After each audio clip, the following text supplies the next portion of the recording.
Hi guys, so I'm back with another video. I had this in my spirit. I really wanted to talk to you guys about it. First of all, though, happy Thanksgiving, and I know it's like the end of Black Friday now by the time this video comes out, so I hope everybody got everything they wanted. As you see from the title of this video, um, I was talking to like one of my friends from England, and he was telling me about some stuff that was going on in his life, and like how people really just were mistreating him and whatever for a mistake that somebody else made, and so how he thought like they didn't want him to really do anything. They just kind of want him to like lay down and take it, and then so that made me think, and I've been previously thinking about this actually, about does leadership breed cowardice. So I'm going to tell you guys a story about the Secretary of the Air Force and how she was here last week. Okay, so the Secretary of the Air Force, if you don't know, if you're in the Air Force trying to go into the Air Force, you need to know who this person is.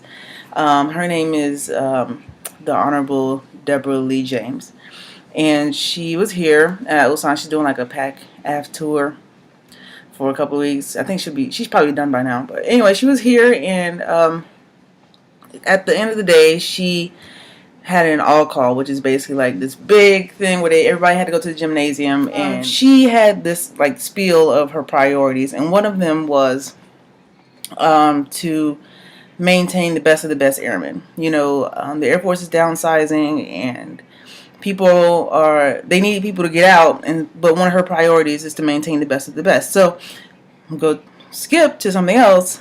Recently there was an article that came out, and I will link it below, that came out at the beginning of November, called How Did We Lose This Young Airman? It came out of Wright-Patterson Air Force Base, which is located in Ohio, and it went viral across the Air Force. It had like a couple thousand reads in the first day it came out, and it was written by a colonel, and then I only read it because my friends, like, they posted it so much on Facebook. I was like, okay, I'll read it. We read it in this like leadership class that I'm in, so it had gone viral across the Air Force, and it basically was speaking about how this airman she was a good airman, but some bad things happened.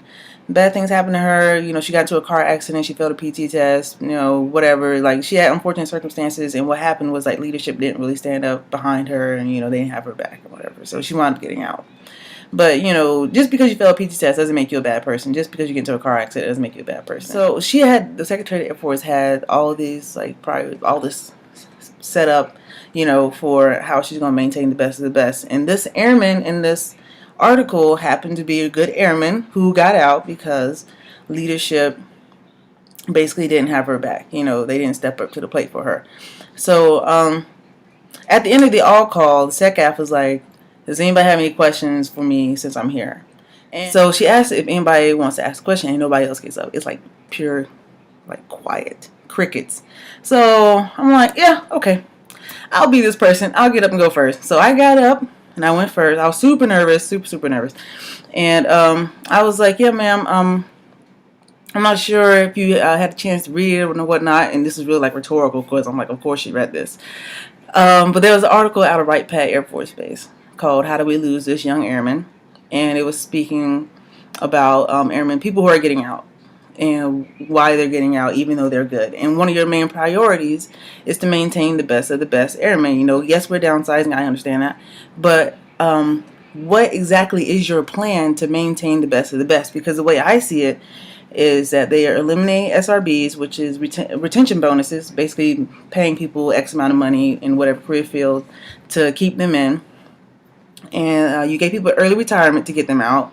You're kicking people out for PT failures or whatever else you're kicking them out for. I was like, you have all these programs in place to make sure that people are getting out. You're basically just like laying out all this stuff for people and giving them incentives to get out. What incentive are you giving people who are good to stay in? That was basically my question. And she didn't know what article I was talking about. And she also didn't have an answer to my question. And I was like, oh, God. Because, I started off with the article question. I was like, I don't know if you had a chance to read the article. And I'm like, of course she read it. She's like, no, I'm not familiar with that article you're talking about. This thing, you couldn't throw a rock on Facebook without hitting this article. And she had just talked about how she got a Facebook and all this, and how we should add her. And I'm like, My chief was sitting right there. The current my boss, the colonel, was like in the second row, and all the people are like staring at me. And this lady doesn't know what I'm talking about, and also she doesn't have answers to my question, which she brought up in her own speech. She didn't have a point by point, like, I'm going to do this, maintain good airmen, whatever. It wasn't really a leadership question. It was more, how are you going to keep the good people in when you're giving out all these incentives to get people to get out? That was the question. She didn't have an answer for me, and she didn't know what I was talking about. So I was like, oh shit. My colonel brought it up the next day. She was like, I'm surprised she didn't read it. She said that they were sitting behind the row of people who were like escorting her around base, and like her aide, they're basically like secretaries, glorified secretaries. She was like, the aide was sitting in front of her, so they like, all the colonels were like looking it up on their Blackberries and trying to show it to the aide, and the aide had read it. The colonel had read it, and he knew what I was talking about, but she didn't. So everybody else apparently had read this thing but her, and she's Secretary of the Air Force. And before I even went to this all-call, I looked up her duties as SECAF, and the first one is recruiting airmen. So again, how are you keeping people in? And your job is to recruit people. And like the eighth one, or like one of the other ones, is like maintaining the morale of airmen, which is obviously going down because people are jumping ship left and right. So if half my flight is getting out, at least half of them, if most of them are already out, so we obviously have a problem. What is your plan to fix it? And she just didn't have an answer for me. So I was super nervous. So I was like, I didn't mean to ask her a question where I thought she would know the answer. So like that night, I was like, I don't want to go to work tomorrow because somebody's going to inevitably come up to me. Somebody's be like, yeah, you shouldn't have asked the SECAF that question. You should have screened that with somebody before, so on and so forth. And we have these emails where people DVs and those distinguished visitors will come through, and before they get there, they'll like email us your questions so that they're not surprised by what you asked them. And we didn't get that email for her. And I also would never have responded to one of those emails had we gotten it anyway. So I was super nervous that night. I didn't sleep well. I was like shaking, like when I was getting dressed. I was like, man, I don't want to go to work because somebody inevitably is going to come up to me and be like, Airman Sanders, you shouldn't have asked the SECAF that question because she wasn't aware that you were going to ask that. Well, how did she not read this? She's a SECAF. It's your job to know what's going on. And so I got to work the next day, and I was pleasantly surprised that all was good. Everybody was pretty much like, I don't know why she didn't read it. It's amazing. Everybody else on her staff knew what I was talking about, but nobody else. She didn't know what I was talking about. So I was pleasantly surprised. But anyway, the point of all this is to say that there was really no reason for me to have been nervous. And I was only nervous because I was concerned about what my leadership was going to say the next day. And I was only concerned about that because sometimes they get on you about what you ask people who are higher ranking. But my thing is, if you are a member of higher ranking, shouldn't you know what's going on in the Air Force? Like, this is a very basic problem we have in the Air Force of the younger enlisted feeling like people aren't standing up for them, and then they treat us like crap. They feel like just because, like, for example, just because I'm a single and I don't have like a husband or wife or kids, and if I have a coworker who has a family unit, and it feels like a holiday that certain people need to work, it's okay to make me work but not this other person because they have a family. Well, I have a makeshift family. I want to be with them too, but like if you're a staff sergeant or a tech and you have a family and I'm an airman, they're probably most likely going to make me work because it seemed like I have less responsibility, or I have less priorities or whatever than this other person. So the lower you are, the more it seems like the less important that you are. However, if you walk around a military base, if you are able to go into like a work center, you'll see that the E5s and below are the workhorses of the Air Force. If all of us left, nothing really would ever get done. Nothing. Because we are the foundation of which the Air Force is built upon, of which the military is built upon. So you have pyramid, the 4 stars are at the top, and at the bottom you have the enlisted structure, and the enlisted structure is held up by E4s through E5s. These are people who do the majority of the work. We are the workhorses. So I feel like sometimes they want us to kind of fall in line and only do things that they are 100% clear on. and they don't want us to ask questions. They don't want us to really rock the boat. And I'm not really that type of person. I mean, I don't really intentionally rock the boat for anybody, but if I have a question about something, I am going to ask you, because first of all, you're dealing with my money, and you over there making decisions in Washington, D.C. about my paycheck, but nobody's asking me anything about it. So I don't like people touching my money, for one thing. And I don't like when people make decisions on my behalf and I don't know who they spoke to. Like, if they spoke to, they surveyed 100,000 airmen, and, this is the conclusion they came to, that's fine. But I need to see the report. I need to know when you did it. I need to know who you talked to.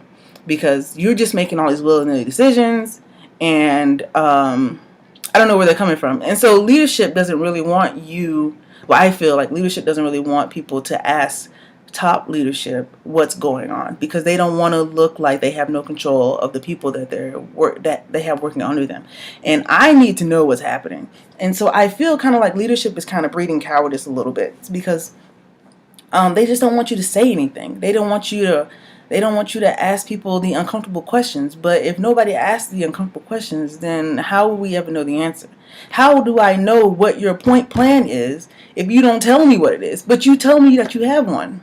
I need to know what it is. How are you going to keep me in the Air Force when you're giving people all these avenues to leave? You're telling people, we need you to get out, but we want you to, who are the good ones, to stay in. But I only am paid whatever the amount of money I'm paid is per year. Technically, I'm under the poverty line, but I'm not really. But if I got out, I would get paid 6 figures a year doing the job I do now. So when you have all of these lucrative opportunities outside the Air Force, outside the military in general, and you have all these companies that have headhunters out there looking for people who are getting out, and they have all the opportunities to make all this money, you want these people who are good at their job to stay in. What are you doing to keep these people in? And what incentives are you giving people instead of getting out? What are you giving these people to stay in? What are you telling people? Yes, I need you. At my last base, the chief master sergeant of USAFE, she came through and she told us, we're only a number. You're only a number. You could be easily replaced. There are people who have been in debt, and y'all know this, you watch my videos, there are people who've been in debt for 6 months to a year. They're in line waiting to replace you. So, but I've been in you already made the investment. I've already been in for almost 4 years. What are you doing to keep me? And obviously I'm not going to stay. But there's hundreds of thousands of other people just like me who are curious. You want us to stay. What are you doing to keep us? Nothing, really. I kind of feel like sometimes the leadership makes it difficult upon themselves because they don't want to know the truth. And it make it worse. Like, the higher you get up, the more it compounds itself. And I feel like if we're going to fix this problem where leadership really needs to know what the problem is, they need to start asking people who are really like the flies on the wall. They need to start asking the airmen what's going on. Stop asking master sergeants what's the problem. Just treat me like you want to keep me, and don't act like you want to keep me if you don't. It's just like being in a bad relationship. It's just very odd. And, they kind of pressure you to stay in line, but I kind of feel like that suppresses great ideas that airmen have. That suppresses the fight. That suppresses the courage of people to speak up when there's a problem. And then they wonder why people are committing suicide. They wonder why people jumping ship. They wonder why people go AWOL, because there's nobody backing them up. So they're breeding this culture of people who keep quiet. It's just odd to me sometimes that there's leadership that will say that they want you to come to them, and they'll say that they have an open door policy, but this open door is like you got to go through 4 other doors to get to their door, before they start to help you, and it really starts to become a problem. And I think that if leadership were more open with receiving information, be it good or bad, then we would get a lot more things done, and it'd probably save a lot more money. I'm sure if they just spoke to people who actually did the work, we would save so much money. But because they tell people, don't ask people uncomfortable questions that they might not know the answer to, we always have these problems.